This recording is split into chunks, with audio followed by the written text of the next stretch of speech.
দেখেন বাংলাদেশের ব্যবসার কথা কি বলবো, দেখেন এরা যে কি ব্যবসা শুরু করছে, আমার তো রীতিমতো আমরা শকড হয়ে যাচ্ছি এটার জন্য।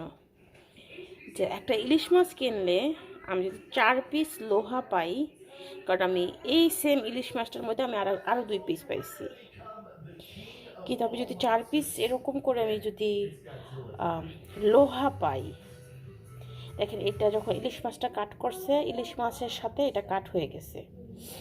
আমি জানি না মামা, আমি যে দোকান থেকে মাছটা কিনি ওনাকে আমি মামা বলি, উনি কি এটার শব্দটা শুনতে পাইছে নাকি আমি জানি না, বাট আমার কাছে খুবই অবাক লাগছে যে এই ইলিশ মাছের ভিতরে লোহা। দেখেন এই যে আমি কিন্তু অত বড় ইলিশ মাছও কিনি নাই, কারণ ইলিশ মাছ অনেক এক্সপেন্সিভ হয়ে গেছে এখন। ইলিশ মাছ খাওয়াটা এখন আমাদের জন্য রীতিমতো অবাক কাণ্ড এটা।